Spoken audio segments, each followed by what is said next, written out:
second speaker, if we can welcome up Thomas Richardson, who is going to be telling us about how the sex ratio influences our behaviour. Thank you very much, sir.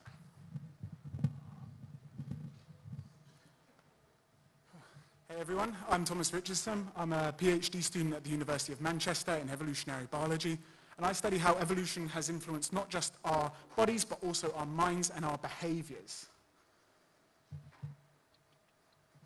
Any moment now. So, scene one, you're in a club, but it isn't ladies' night at this club, in fact, quite the opposite.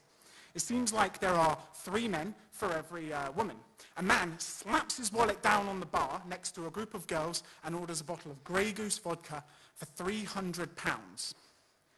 Scene number 2. Every year in this lake, male gobies compete violently for territory and females.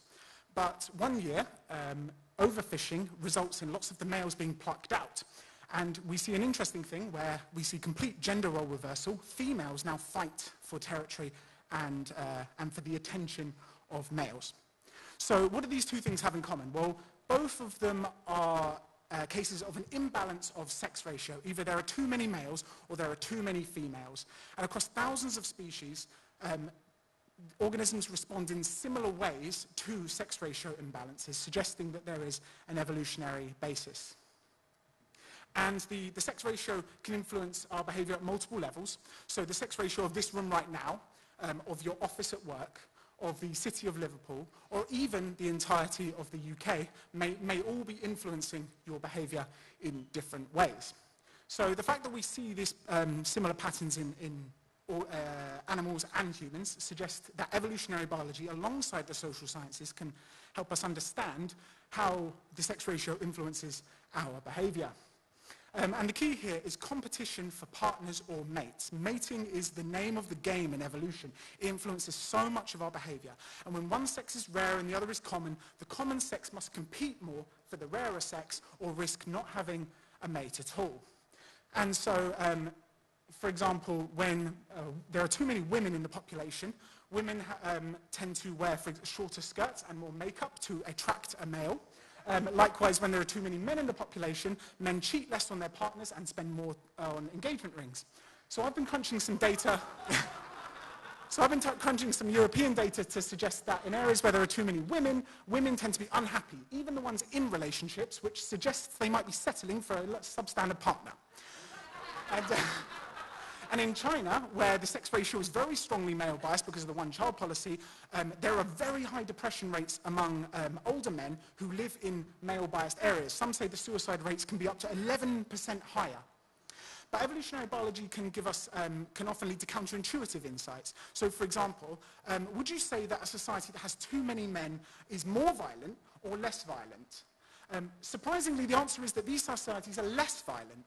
And the reason here is because when women are in the minority, they have all the bargaining power, and they don't like to date violent men. So men have to behave to get a partner. In fact, when you look at areas of China and India that have the most excess men, they often have the lowest rates of violence.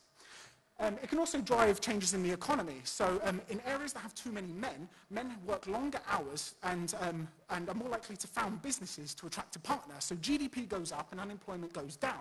In fact, up to 40% of China's economic growth over the past decades could be attributable to their excess numbers of men. So this is really quite something. Ooh, I think I've gone a bit too fast there. I'll breathe. Yeah, so I've recently been thinking about how the evolutionary framework can help us achieve greater gender equality in the workplace. So our evolved mating psychology is always influencing our behaviour, even at work. And one thing is interesting is that when women move into traditionally male-dominated spaces, sometimes they report that they receive more bullying from their female colleagues than from their male ones. And what I think might be going on here is that the sex ratio is moving from extreme female bias to more equal, which means that the women who are established at a company are actually losing power, so they might be responding negatively to that. So what can we do about this? Well, we can design situations that can channel our urges. If your company values team cohesion, you might want even sex ratios in your teams, whereas if you want to bring out your competitive instincts, you might want some imbalance. And the sex ratio might make us more competitive in some situations, but we as a society choose how that competition plays out. At the moment, men tend to compete on who has the biggest muscles or the most expensive watch, but what about if men competed on who gives the most to charity? So to end on, just because the sex ratio influences our behavior, by being aware of it, we can tackle it, we can be aware of our urges, because biology isn't destiny. Thank you.